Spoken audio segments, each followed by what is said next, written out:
Hi guys, and welcome to today's episode of A Cuppa A Gab. Today I have Meg joining me for a cup of tea and a wee gab about her life. So this podcast is where neuroscience blends with the woo-woo. So we'll talk about things that are going to benefit your mindset, how your brain works, but also it's me, so I like to lean into the energies of the universe and within you as well. So hopefully through the different episodes you're listening to, you will learn how to better your life with both your mindset and the energy around you. So today I have the incredible Meg on with me. Now, Hi. I've been following you for a while. You're really, you're really a powerful woman, to be honest. Like I remember just seeing your page and being like, she's a badass. Need to follow her. So we will get into your kind of journey in life in a moment, but just the kind of some of the key things for people is you're a fitness coach, you are a bar instructor. You've also been a competitive bodybuilder for a while now, having won, is it UKIP you said? Is it Yuki Yuki, that was last UK year. Yeah. last year overall champion and going back this year as the MC. So you are like just smashing it basically, doing all the things. You're also a mum to two. Mhm. So there's the kind of highlights, but let's get into who is the woman behind the scenes. So, Meg, just tell me a little bit about you. Like, where have you came from? What led you into the fitness world? And we'll go from there, basically. Okay, awesome. We're going way back now. But thank you for having me on today. So I've always been into sports and fitness and dance. As a child, I did everything. At school, I did every sports club after school. So fitness has always been in my life. Sports has always been in my life. Um, I got to high school and I was sort of given that ultimatum by my mom being like, you either pick dance Yeah. because it's every night of the week, or you pick a sport. Like I was doing like volleyball, I played football, hockey. My mum was like, no, we pick one and we go down that avenue because it was getting ridiculous. My brother did sports as well, so kind of growing arms and legs. I danced at school. I picked that, and then I left school to work in the leisure industry. I was a lifeguard. Wow. So I've always been in the fitness kind of environment and sector. So I was a lifeguard for a while. I kind of worked around the leisure centres sort of back in Edinburgh. And then I went on, did an HNC in professional stage dance at dance school. That kind of I wanted to go and dance. I kept sneaking down to London auditioning for kind of MTV and Wow. cruise ships. I kept going down there, but I was still completing my HNC up here in Edinburgh. But I ended up with an injury, so I hurt my back at dance school. Back then, there wasn't enough education on nutrition, on recovery, on physiotherapy. I was maybe like 18, 19, paying £60 for physio. I still didn't even know what was wrong with me. So I did my back in and had to call it a day. Um, so a couple of years kind of went by and I was like this, I'd still trained. I exercised in the gym with my dad. My dad was a big influence on my training and my bodybuilding career. And then I thought I need to get into fitness and do something with it. I taught dance actually. I went to teach dance for a company, taught dance and cheer. And along that avenue, while I was doing that, I went in to do my level 2 and then my level 3 personal training. So that was 13 years ago. Wow. Wow. What a journey. Like, it's Moved avenues, but still, again, always been in the health and fitness sector. So. yeah, it's amazing how many women who are competitive bodybuilders that used to be dancers. There like seems to be a common thread with Yeah, that. I Yeah. think so. Yeah, Yeah. I think with that you already naturally have that stage confidence, Mhm. so it's not something that you'll go, oh, you need to get on stage in a bikini. That's fine. I've been on stage Yeah. in costume and before. So Yeah, that's amazing. yeah. And with your injury then, so let's sit there for a minute. Like how was your mindset and everything at that point when you got your injury? Because obviously that would have felt really That um was hard. I was so young as well, so I didn't know what to do. They didn't know if it was sciatica, a slip disc. There was nothing there when I went into hospital. They tried to put me on diazepam, and my mum was like, absolutely not. She's 18, 19 years old. So I literally lay, it was so hard because I literally lay on the floor. I remember it being like 6 months. I literally lay on a wooden floor at dance school just to be present Mhm. and because I had to be there and I couldn't dance and all. I remember the girls were like, "There's nothing wrong with you. You're fine." I'm like, "No, I actually physically can't walk. Couldn't even drive my car." I was like, "I don't know." There was nothing. There was no rhyme or reason. It was. I think I put it down to being uneducated with nutrition. We weren't fueling our bodies back then. I had a terrible relationship with food. Like, I Right. mean, really bad. I'd have a Starbucks in the morning, a slice of toast, and that would do me 9 hours of dancing. Yeah, yeah, yeah. Yeah, totally. Really I, badly. yeah. We didn't have it then. It just wasn't a thing. And it's changed as well a lot. I think in the last 10 years, there's been, or even 5 years, there's been a massive shift in women wanting to become stronger. It's not skinny anymore. I think society keeps trying to bring in the skinny trend, but I think It's never, yeah. But strength I is think, key. yeah, I think people see that now that people have muscle, they eat well, and that outweighs what the society, what people are trying to bring back in. They'll never feel how we feel fit. Yeah, yeah, no, totally. That's the thing. And for me, like I gained a lot of weight when I was pregnant. I'll be honest, it was completely self-inflicted. Like half of it was pregnancy, and then the other half was I was literally smashing as many cakes as I could, to be honest. I've never had a sweet tooth, and I had such a sweet tooth when I was pregnant. But after that, I felt really like the most I've ever felt in my life of like you need to get skinny again. And then I kind of shifted that narrative of, so I did shift the weight, but then I'm very much in the mind of I want to be strong, and the reason for it is like I've got a chunk of a son, and I want to be able to carry him for as long as I can, like literally. So, but I can see how, as women we slip into the comparison of kind of looking at other people, yeah, and especially in the dance world, it must have been very prominent there. Because your image is everything in dancing. Yeah, They want you because I went down to do a lot quite I did quite a lot of ballet, so they want you to be thin for ballet. They want you to have that skinny, lean physique. We didn't know nothing about having a good set of glutes or a nice V taper and nice shoulders when you dance. That's not what they want. They want that slim build yeah. and your face and everything. That's what they kind of go for, rather than strong. But I do think times have changed. I think that I don't know much about the dance industry now, but the way the fitness industry is going, it's all about being strong. Yeah, totally. And how long have you been fitness coaching then now? That's me 13 years now. So 13 years in January, I have been coaching women. That's amazing. So how do you find that? I love it. Yeah, It's so, for me, that's motivational. I see the return that I get for that. I see their progress. I see them, they celebrating their own achievements that I've helped them achieve. yeah, yeah. There's That's nothing my better. motivation as well. Yeah, I find it such a rewarding job to do. And as much as being a coach at times, like you really, there's a lot of sacrifice you do above and beyond, don't you? Like you're pretty much always working. But to have women turn around and be like, my life is genuinely changing, there's nothing like it. Like genuinely. Yeah, it's amazing. A So lot of the with you doing, sorry, what were you saying there? probably feel as well, though. Some of the time it doesn't feel like work, Oh yeah, totally, you totally. know? That's why I'm happy doing it. Like I try to set boundaries with my clients, and it's always like, and they're on board in SLA. It's like because they get micro moment support if you're one to one with me, so you can WhatsApp me like, oh my God, I'm freaking out, and I'll help you. But I always say like 9 to 5 unless exceptional circumstances. But if I had my client message me at 9 o'clock last night, and I'm sitting texting her back, yeah. So I'm like, I want to help you. I want you to achieve what you want to achieve. Yeah. Totally. So you've been fitness coaching, and then talk to me about your competitive life in bodybuilding. What's the journey with that?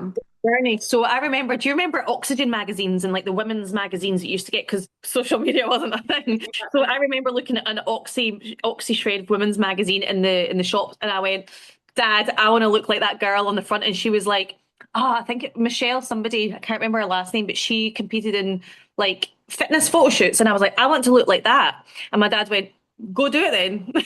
You know, he took me to the gym, coached me around some weights, heavy on the chest exercises, which I never do now, and kind of showed me the ropes about strength training. And then I basically winged it because there was no coaches back then coaching you for bodybuilding shows. I kind of did a bit of research, found one locally, and I thought, oh, look, Dad, there's a bodybuilding show. He's like, go do it. Didn't know anything about calories and macros, didn't know anything about what they wanted, bikinis, shoes. And then that was at the point I met Jen, and we kind of just, we were basically winging it. Yeah, I mean, she was literally saying that. So, anyone who's not watched the previous podcast with Jen Ford, she is absolutely phenomenal. I mean, she's saying the same as Meg that basically when she started in this like bodybuilding world, there was minimal females in there. And like she was saying, like she's in the weight section and people are looking at her like she's crazy. Whereas now, And it's amazing. It's absolutely amazing that we're here now. But like women are strong, just as strong, if not stronger, than men at this point. And I'm like, that's absolutely class. Yeah. Yeah, And I'm totally. well that you're saying that your dad was such an influence on you. So like talk to me about that. Like what's that relationship been like and how's it formed? Like how you've ended up. So he was a bodybuilder in the 90s and he's always been in the gym. He was a personal trainer. And my mum also was an aerobics instructor. So again, kind of all kind of you kind of leech on from your parents, don't you, in a sense? So he kind of just showed me the ropes. He's come to 90% of my shows, you Oh. know. Come down south, down to London, drove me down to London for a show a couple of years back. You know, he's really supportive with that. I think he just enjoys the buzz being there. And I think if you've been to a show, there is such a buzz. You know, everybody hypes everybody up, everybody's there supporting everybody. It's very daunting for people to be on that stage. And so it's nice to have somebody there to support you as well. Totally. Yeah. I mean, I was just filming a podcast before with Jen, and we were really deep diving into motherhood and how, most of your beliefs are formed based on your relationship with your parents. And exactly that, you end up kind of mirroring your parents' behavior, like you said. But again, with the bodybuilding shows, you're so right. Like, I remember I didn't know bodybuilding at all until I met my husband. And he is a competitive bodybuilder. And the first show I went to, I was like, this is absolutely nuts. And seeing Yeah, now, I don't know if were you at any of the Scottish shows recently? So were you yeah, at yeah, the yeah. PCA one? You probably No. scared me at PCA because everyone's just looking at me like, shut the fuck up. And I'm like, go ahead, Nash, like screaming like a banshee on the crowd. But it's such a vibe, isn't it? It's such high energy, and everyone I find what I like about bodybuilding is I've found that like especially with the females, I don't really know male bodybuilding too much, bar my husband, but like the females, they all support and pick each other Yeah. up. It's like a community, isn't it? Yeah, it totally is. There's not so much. I don't really have that much here for my little self. Like I train solo, I train on my own because I train at really awkward times. And I've got quite a small group circle of friends that actually don't compete. Yeah, yeah, yeah. A lot of them train like I do. It's more my clients that I train. They're all my friends, but none of them compete as yet. You know, so I do find that there is a big community of people supporting. I get quite a lot of support from down south. I've got a lot of friends down south that I Yeah. speak to that compete more so than actually up here. Yeah. Are you in Edinburgh? I'm Glasgow now. You So there's glad? been that shift as well. So I went from Edinburgh to Glasgow 9 years ago. All right, okay, yeah. I'm very proudly Glaswegian, but I've lost my accent. So anytime I speak to someone from Glasgow now, like my Glaswegian mates are like, "You are shameful. You sound so Edinburgh." But I moved away from Glasgow when I was 18, and yeah, I'm clinging on to the accent. It is a great place, but it is really important to have that village around you as well. Like that's definitely something I focus on with my clients a lot of the time because I do fitness consultant. So I basically come into fitness teams and I'm their mindset consultant for their team. And something I hear often is the power of the community within the gym, or even, yeah, just on their fitness journey, having women around you and celebrating you is so important. 100%. I have a WhatsApp group with my ladies, and it is the best thing I ever did was create that group. Every day, if it's not like, I'll always schedule quite a lot of reading, like, I do a lot of reading for like science things and things that are backed by science for fitness, for nutrition, for menopause, for pre-postnatal. If I read any kind of research, I'll share it. So there's a bit of that, and then there's also a bit of the fun. Like we're comparing yesterday about bananas in the shops. Like one of the girls was like, "Is this 100 grams of banana?" I'm like, "Absolutely not." But where did you buy that tiny banana? You know, Tesco's have the biggest ones at the moment. Silly things like that, but they enjoy that kind of. It's such a nice group. I've got such an amazing group of ladies that get the pleasure to work with. That they all feed off each other's energy. Yeah, that's so nice. They're Joe all is so absolutely. similar, motivated. They're all most of them, 90% of them are mums as well, which is good. Yeah, I think it's really obvious by talking to you that you give such, like, you care so much, which is amazing because there's definitely, and again, me and Jen kind of touched on this in the first podcast, but there's a shift in the coaching world, and it's been happening, I think, since 2020, where like anyone's a coach now, and I sometimes see, unfortunately, people who are just in it for the money. And Yeah. I think being Mhm. a coach, you'll know yourself, it is pretty much a 24/7, 365 job. And if Mhm. you're in it for the money, it's not fair. And it's really obvious that you're not, like, you really care. And it's great to hear that you're educating yourself continuously as well. Mhm. I think that's really important. That's something my husband is brilliant at, is here is what I want you to do with your fitness journey, but here's why. Like, here's the evidence base behind it. Yeah, that's brilliant. Good. I do. If there's any point, like because I've done it for so long, if there's anything I can do to better my service to my clients, I'll do it. Like my Yeah. pre-postnatal, I've done loads of extra qualifications in nutrition, physique transformation, like all like Dr. Lane Norton's, a lot of his courses, small courses. I really enjoy them. I did my menopause specialist course with a company in Australia last year. Then I did my bar teacher training. I need my brain to constantly be stimulated as well. Yeah. Yeah. So for me, learning as I go, then obviously educating my clients. Whatever I learn, I'll pass it on. If it's important, I'll pass it on. Because there's no point in signing up to somebody and just them giving you a plan and you've been left on your own accord, not learning as you go. Because if you sign up, even like yourself, people are signing up with you to learn from you. Yeah. They want to feel like they're getting something back. Yeah, 100%. And like I've had that experience where I've signed up with fitness coaches in the past and they're Mhm. checking back to me as like a week later or they're just not present at all. And it's really it's not nice. Like it can be a lonely journey at times when you're working on your fitness. So Mhm. being there and being present and you also being in the learner mode at all times is so important. Yeah. Yeah. Totally. Amazing. So, in regards to bodybuilding with you, then let's just talk about the mindset for a minute Yeah. because like in the nice, it's batshit crazy what you do as bodybuilders. It's absolutely insane. So, the reason that I ended up moving into the fitness world, because I've been doing mindset coaching for about 6 years now, is I had a lassie called Abby. She has a gym in Dundee, and she basically reached out to me like 4 years ago. She had won Mrs. NABA, I think it was 2022, maybe. And she found that after prep, basically her mindset completely dived because she was starting to gain weight again.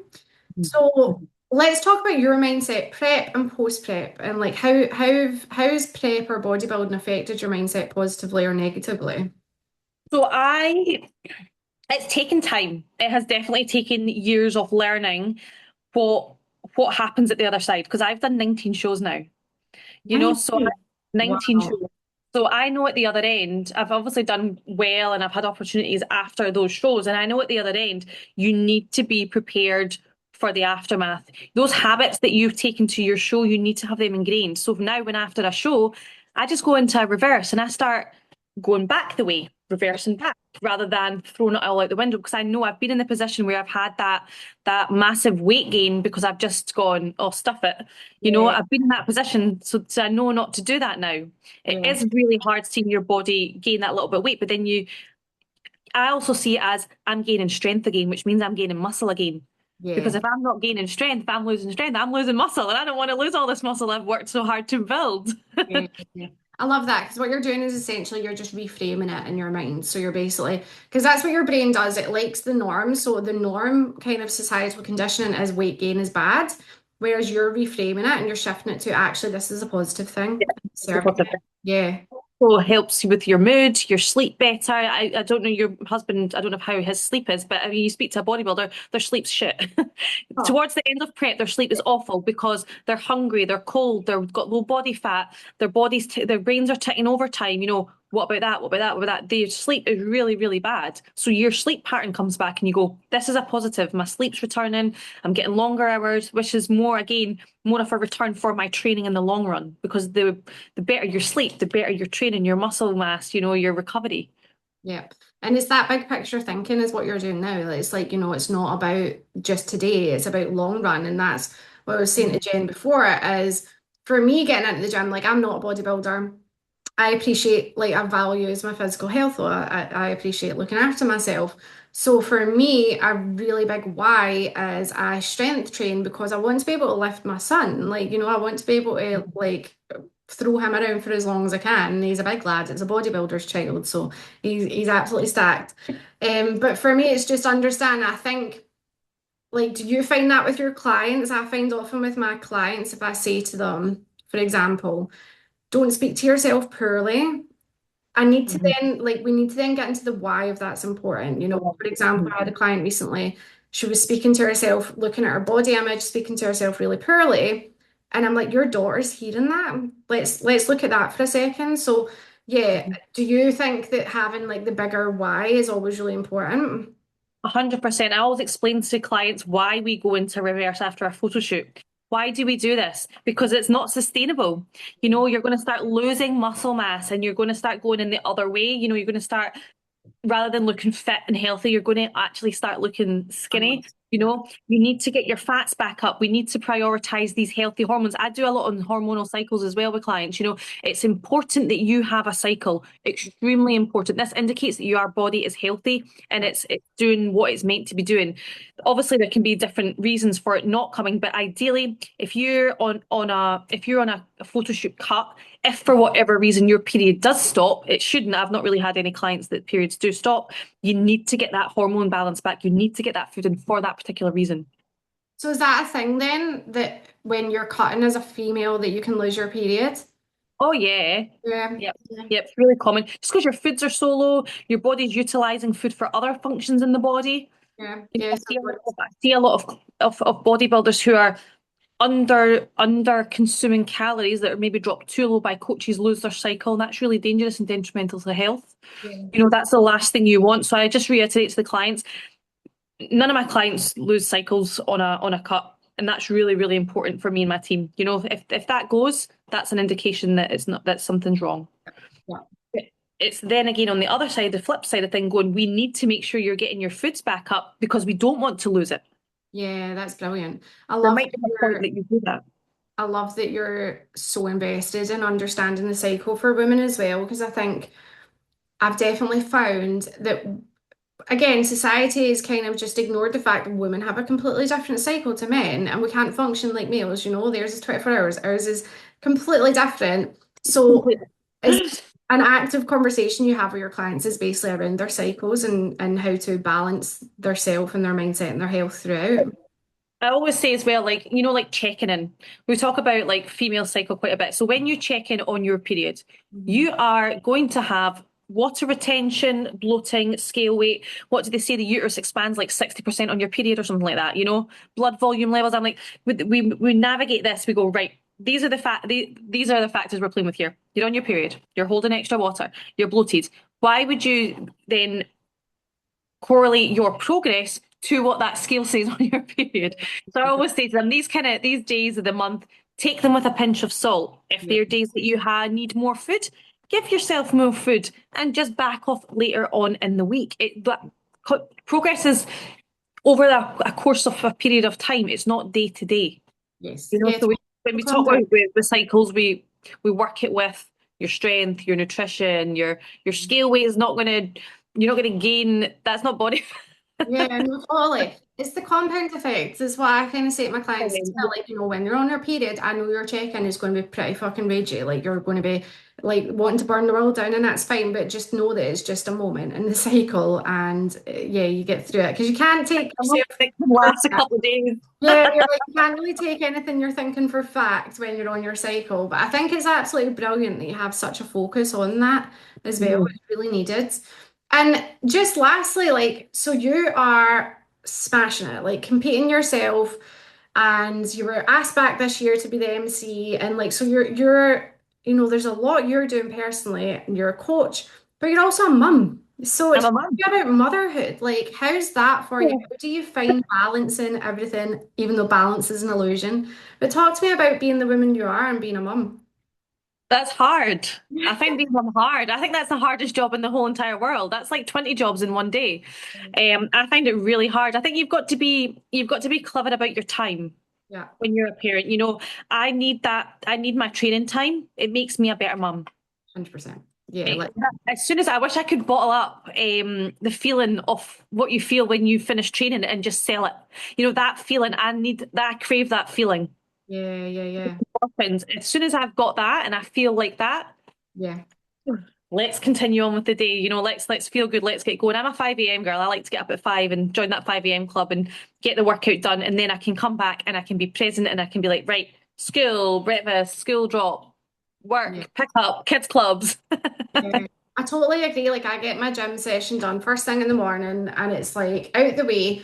And also, like, a child's happiness is determined a lot by their mum's happiness. So I think, Mhm. I was actually talking about it on Instagram today because feel like often as mums we're shamed or judged for having us time, but like it's so important to have that time. Important. Yeah, it's so important. And you know what, even it's not a lot. So my none of my training impacts really, not really, impacts the kids. I don't train when they are needing me most. Yeah. Yeah. You know, I try and keep it really to the mornings when maybe they're just getting up. Yeah. Not, I'm pretty sure they're quite fine to get their breakfast, and then that'll be me. I'll be present for their like most of their days after school, take them to kids clubs, pick them up, take them to the park. You know, I'll still be there for the bulk of it. Yeah, it's amazing. And honestly, see, even just having two kids, like, see, before being a mum, I was like, two kids is perfectly normal. Like, it's obviously it's manageable by a lot of people, but see, now I have one child, and I'm only having one as well because you've probably seen on my page, like, my son had a lot of health complications at the start, so we're just not risking it with a second. But I'm even like, to have a second child thrown in the mix must be insane. Like, I don't know how you do it. Like, I have zero clue how people have more. I'm gonna do Yeah, it's it. crazy. I can win Oh, it. no, like you're just constantly, you must just be constantly juggling. So I'm the kind of person that as soon as my head hits that pillow at 9 o'clock, I am out. Yeah, Like there's no sleep issues with me, that's for sure. yeah, yeah, no. I know it's needed though, isn't it? Like it's, yeah. And what have you found, like, as a woman going into motherhood, like, what have been some of your biggest challenges and what advice would you offer to any mums that may be in those challenges just now? Obviously, I do work with a lot of mums, so I do come, we do face these postpartum, especially. Like, I didn't recognize, actually did a post on this today. Like, I didn't recognize my body when I had the babies, when I had the kids. I Yeah. trained right through both pregnancies, and I was back training 4 weeks postpartum, 6 weeks, sorry. She's meant to be Mm, 12. But I was ready to get back into training early. My mm, body recovered really quickly post pregnancies, I think because I trained right through. Um, but I still didn't recognize my body. yeah, yeah. And you automatically go, why don't I look like that like I did before? And then you play all, well, why can I not look like that tomorrow? You need to put the time in, and that's what I say is that you need to give yourself time. You need to Yeah. remember the body can take 1 to 2 years for post babies to get back into hormone balance, for your body to start then going, right, I feel like my body again. It can take a lot of time. So you need to be prepared to work with that time and Yeah. enjoy that time. I actually found training when the kids were when I had the babies, when they were babies, a lot easier than now because now they have kids club, now they have school, now they have nursery. It was a lot easier when they were babies. I could go, there's a creche or there's a grandparent, or I did a lot of my training in my garden. I invested in some kit and I put it in my garden so that I could train when I could. Yeah, that's brilliant. Just making it Well, work 100%. I That's just what I made it did work. last year a lot of the time was kettlebells and just Yeah, doing things at home because if there's a will, there's a way. And I exactly. Yeah. as you're saying, it's so important to know as well. Like there's, I mean, it still happens. I'll look at my body and I'm like, wow, it's not the same body. But it's never going to be the same. Like I always just remind myself, my body has literally created life. Like it's okay that it's not the same. And again, you'll find in time you consistently train and exercise. My body's never looked this good. And that's babies, because I've put the effort in, I've given myself time. I'm 5 years now since I had my youngest, and it's taken me, there's still parts of my body I go, I wish were better, but I'm better. My physique is better now than it was pre-baby because Yeah, the time I have to train and eat well, it's 100%. yeah, it's really focused and dialed into the, yeah, totally. Focus, more focused now than it was pre-baby. Yeah, and I think that is so important as well because at my goal, like in my early 20s, I was definitely different. Like I was such a party girl and I loved like going out and all that. But see now, like, we're really party girl here. I was just saying before to someone that I think the party girls are like the most calmest, chill mums now. Like we've got all of our mentalness out in our 20s and now we're like zen. I mean, I'm You're right. saying that, but catch me on a night out and I'll still be shaking my ass on a table for sure. Um, but yeah, I've just definitely found the transition into motherhood, both physically and mentally. It's like it's beautiful, but it's the most revealing chapter of my life ever. You know, you have to confront a lot of your demons where you're looking at your body and you're going, I don't recognize this body anymore, you know? And you're Yeah. also not the same woman anymore because you can't just go out and have your freedom and part. No, you can't. And I find that the biggest thing, the freedom thing. I get really, I never knew what stress was until I had kids. Yeah, yes. Yeah. And the older they get, the more stressful it gets. Yeah, yeah, yeah. And that's a big thing for me is the stress. And that's why I think I zone in. So why I want to continue competing is because that actually helps me with stress relief because I have something to focus on. Wow, okay. And what You is your know? like, so I totally agree. Like I've never you don't even know stress basically until you become a mum. But what are your some like go-to on the daily like tips for regulating yourself when you feel stressed? Breathing, because I took a few episodes last year where I couldn't control my breathing. Wow. Right. Because Okay. when I fly, I get problems with flying. I get panic attacks. Hmm. And that was due to breathing. So I tried some breathing techniques and it was actually going the opposite way. I was taking in too much air and not breathing out. So I was almost giving myself carbon dioxide poisoning. Oh, I was wow. getting a bit fainted. So I went back to the doctor. I was like, right, how can I deal with this kind of stress? Like I've got a lot, like all angles, kids and work, and I work with a lot of women. So I also have their kind of problems and stress as well. So I was like, there must be a way for me to help with this. And they were like, it's actually your breathing. So they've given like working on breathing techniques and doing activities that are outside. I love being outdoors. Hmm. I Hmm. love a walk. My husband laughs at me. He's like, are you going away a walk? Oh, yeah, I'm going away a walk. I absolutely love a walk. I really find that helps. Just 10, 15 minute walk, even if it's just to the shop to buy milk or something. I really find nature and a walk really does help regulate everything. Yeah, totally. And it's so important to be able to regulate yourself and parenting because the kids mirror you, they'll pick up on your energy. I think what you're saying as well with so breathing, breath work is so important. I've done a few courses on breath work now, and it's kind of similar to you. I was doing one of them. Have you ever heard of Breath of Fire? I was doing that. So it's like a form of breath work, and it's mainly focused. You're breathing from your belly and you rapid breathing. So there's different kind of ways of breath work. You've got some to calm and some to energize. And this Hmm. one, I'll send it to you after this, right? And anyone who's listening, go on YouTube, Breath of Fire. But it's like rapid breathing to energize you. And I honestly nearly knocked myself out a few times because I was doing it like too hard. I find to anyone listening who wants to just experience a little bit of breath work, one that I find really useful is box breathing. Have you heard of box Yeah, breathing? yeah, we walked through Yeah, that. I always, every client that ever like panic attacks, anxiety, box breathing. So you envision a box, you hold Yep. in, you breathe in for four nasally, hold at the top for four, out for four, hold at the bottom. And I'm the same as you. I don't like flying. And I do this, and you just rinse and repeat. And it's done by like Navy SEALs to stay calm in situations where you're like it feels chaotic. And another top tip for panic attacks is sour sweets. Try that if you've ever. Yeah, so I used to get panic attacks, and it was my first mentor taught me that. But if you carry a bag of sour sweets with you when the panic attack comes on, eat a sour sweet, and it just tricks your brain. It brings you back into the present moment. So, Yeah. but yeah, getting outside is so important as well. Like getting even, I just love kicking my shoes off, getting my feet in the grass. Like it's about regulating, it's about coming back to the present moment, isn't Yeah, it? yeah, it is, yeah, and it's trying not to let it go out of control. Because it can feel that way at times. Yeah, I think I've got a lot of work to do there, but we'll get there. As long as I can train, that's a massive stress relief for me. Yeah. Massive. So what have you got upcoming then? What's your goals on the board for the rest of the year? So this year, so obviously I've just opened up my own studio. Yes, talk to me about that. So obviously having a dance background in training, I've always wanted my own gym, but it's a conflict of interest. My husband has gyms, so Mm. I just work in from the gyms. So I've always wanted my own thing. I think there's something there that's a box that I need to tick, whether it be some kind of site, some kind of Yeah. facility for me.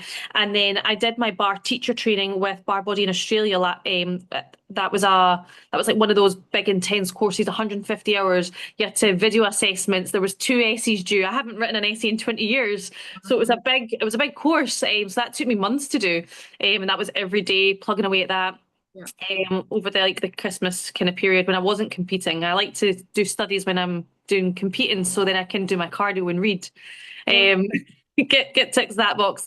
So I did that, and then I thought something came locally. I really want in my community. There's not a lot here for women, you Right. know. Okay. And I was like, right, I want to open up something here, which I can get more women involved with, all ages, mums and babies as well. So I had my first mummy baby class today, which was really lovely. So I was like, I want to open something local, and then something came up, and it was far too big. So I was like, that's not going to work. Literally within 2 days, they were like, one of the sites wants to move to that one. We've got a smaller area. So I went and had a look. It's still really big. It's still 800 square foot. And they were, do you want this? I was like, instantly, I was like, yes, just yes. So I've turned that. It's near where I am. It's about 5 minutes up the road, and I've turned that into a bar studio. So I teach bar classes most days. Yeah. Eh, And that's kind of my office. Yeah. That's where I do all my check-ins. I play about with some posing, Yeah. Yeah. yeah. Where is your studio then? So it's in Uddingston. Uddingston, yeah, I know Uddingston. And where's your husband's gyms? He has now, him and his business partners have one in Merchant City, Oh, wow. Kirkintilloch, and Cambuslang. So I was based at Cambuslang. Which one in Cambuslang? Club gym? Yeah, I think my husband's been there. Yeah. That's cool. Good. Well, you are both obviously like doing and similar.